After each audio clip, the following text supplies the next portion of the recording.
Hello दोस्तों, कैसे हो आप लोग। आई होप कि सब लोग बहुत अच्छे होंगे और सबकी पढ़ाई बहुत अच्छे से चल रही होगी।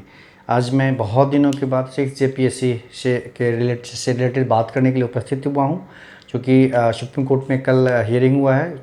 काफ़ी दिनों के बाद करीब दो ढाई महीने से लोग वेट कर रहे थे कि क्या होना है नहीं होना है, क्योंकि पता है आपको जैसे कि बहुत सारा कन्फ्यूजन हो गया 6 JPSC के रिजल्ट को लेकर। 60 लोगों को सरकार द्वारा, जो हाई कोर्ट द्वारा जो ऑर्डर दिया गया था, उसके आधार पे 60 लोग जो है मेरिट लिस्ट से बाहर कर दिया गया है और नए 60 लोगों की एंट्री हुई थी।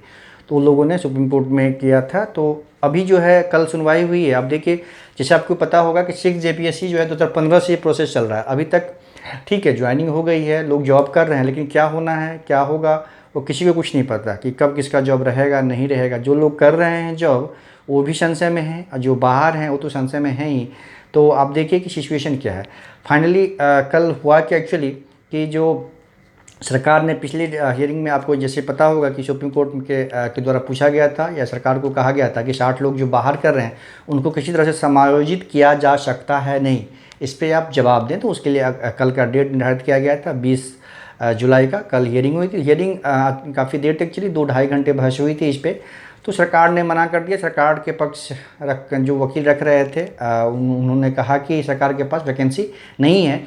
60 तो कुल उन्होंने 38 पोस्ट के बारे में बोला कि 38 लोगों को ही समावेश किया जा सकता है। ये चूँकि एक बहाना है, क्योंकि आपको पता है कि 60 अगर करना है तो सभी को करना है। ये 38-48 क्या होता है, कर रहे हैं तो सभी को करना चाहिए। नहीं तो क्योंकि वो पता है कि अगर 38 को बोलेंगे तो मतलब एक्सेप्ट नहीं होगा, ठीक है। तो ऑटोमेटिकली है कि फिर से ये होगा। और बाकी जो 60 लोग का जो पक्ष रख रहे थे प्रशांत भूषण साहब, उनका कहना था कि ये जो मेरिट बनी है, जाहिर सी बात है बोलेंगे जो सही आधार पर, क्योंकि जिस आधार पर उनका सिलेक्शन हुआ था उनको वैध ठहराना का कोशिश तो ज़रूर करेंगे। तो मामला बहुत पेचीदा हो गया है। अब देखिए सुप्रीम कोर्ट ने इसके लिए 26 जुलाई का तिथि मुकर्रर किया है, तारीख तय कर रखा है।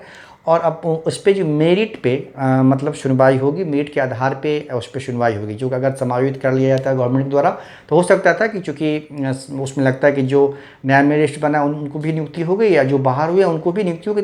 एक बीच का रास्ता निकाल के हो सकता था कि इस मामले को फ़िलहाल मतलब ओके कर दिया जाता कोर्ट के द्वारा, लेकिन ऐसा सरकार ने किया नहीं। तो अब देखिए कि जैसे मैं पहले से ही बता रहा हूँ कि मैंने काफ़ी सारे वीडियो इस पर पहले भी बनाया है, आप लोगों को बताया है कि इसमें पेज देखिए। अब जो ही मेरिट पे सुनवाई होगी, आपको पता है कि 326 लोगों में से 326 फाइनल रिजल्ट हुआ था सिक्स्थ में, है ना। सिक्स्थ में 326 लोगों का जो रिजल्ट फाइनली हुआ था।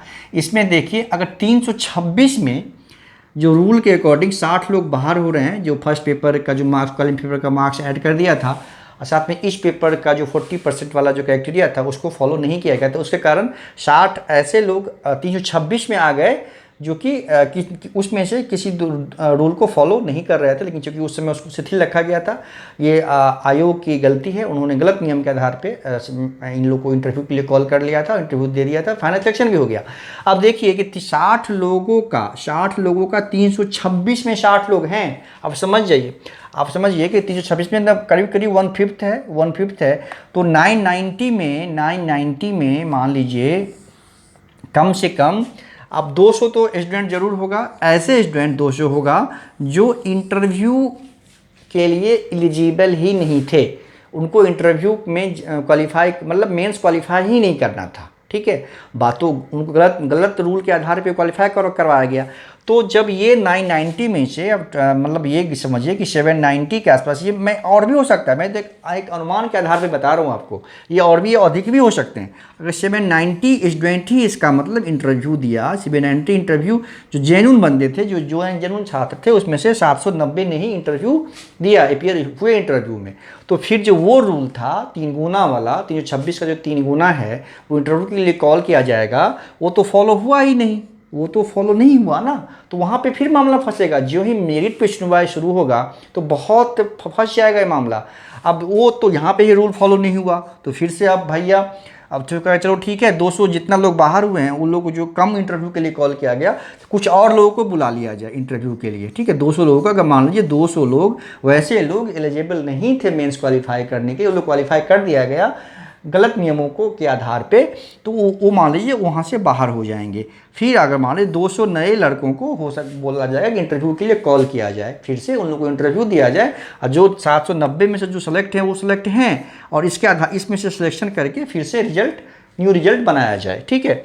अब जो ही ये मामला आएगा तो फिर क्या है कि सबका मार्क्स जो है, मेंस का मार्क्स, इंटरव्यू का मार्क्स, फाइनल नंबर सबको पता है। अगर मेंस का ही मार्क्स सबको पता है तो ये कैसे संभव है कि मेंस का मार्क्स पता है और हम इंटरव्यू लेने के लिए जा रहे हैं? फिर से क्या होगा? भ्रष्टाचार को बढ़ावा मिलेगा।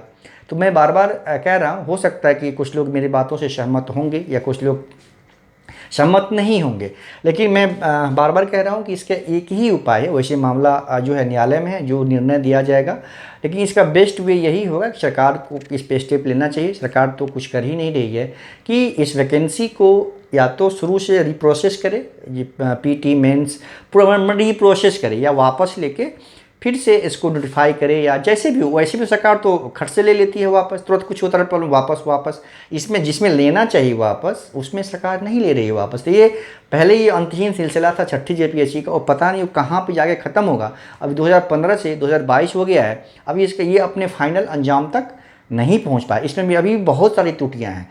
तो बिना त्रुटि को ठीक किए हुए अगर इसको बस वो कटिंग पेस्टिंग करके अगर इसको ठीक करने का प्रयास किया जाता रहेगा, तब तक ये मामला उलझता रहेगा।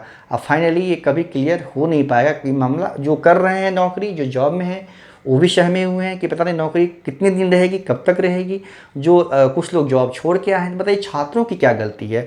गलत नियमावली सरकार ने बनाया, रूल उसको फॉलो जेपीएससी ने नहीं किया। न सरकार का कुछ बिगड़ रहा है, न जेपीएससी के जो अधिकारी कर्मचारी हैं उनका कुछ बिगड़ रहा है। बिगड़ किसका रहा है? छात्रों का। जबकि छात्रों की कोई गलती नहीं है। जिन लोगों को हाईकोर्ट ने में बोला भी गया था कि जो इस तरह के नियम को गलत नियम के आधार पे इस तरह का परिणाम देने के लिए जो दोषी है, हाईकोर्ट ने बोला था, सरकार को बोला गया था हाईकोर्ट के द्वारा कि उसको आप दंडित करने के लिए, लेकिन कुछ नहीं होता है। आपको पता है कि सरकार के द्वारा कुछ किया ही नहीं गया। तो अब देखिए यही है लोकतंत्र में यही हो रहा है आजकल कि जो दोषी है उस पर कुछ फर्क नहीं पड़ता, जो निर्दोष को सज़ा मिलती है। और निर्दोष कौन है? जनता, आम लोग, आम पब्लिक। बस हम लोग देख ही रहेंगे क्या होना है, नहीं होना है। तो फाइनली देखिए, इंतजार कीजिए कुछ दिन और से ही। 26 जुलाई को अगला हियरिंग है, डेट है, उस तिथि मिली है, उसमें क्या होता है। इसके बाद मेरिट पे अब सुनवाई होगी। ये ऐसा नहीं कि 26 जुलाई को क्लियर हो जाएगा। अब इस पे मेरिट के आधार पे बहस होगी। हर पक्ष अपना अपना पिछले 20 जुलाई को ने पक्ष रखा था, फिर से 26 जुलाई को पक्ष रखा जाएगा।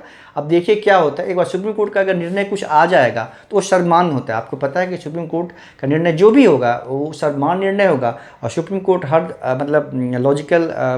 लॉजिक के आधार पे, तथ्यों के आधार पर डिसीजन देती है। तो जो भी निर्णय होगा लिया जाएगा सुप्रीम कोर्ट के द्वारा, सभी पक्ष को मान्य होगा। तो बस यही है कि जल्दी से जल्दी इसका निर्णय हो जाए, इस पर डिसीजन आ जाए, सब लोग इससे मुक्त हों, है ना। बहुत डायलमा, बहुत कन्फ्यूजन है छात्रों के मन में, जो बाहर हैं उनके मन में भी, जो अंदर हैं जॉब कर रहे हैं उनके मन में भी, जो तैयारी कर रहे हैं उनके मन में भी।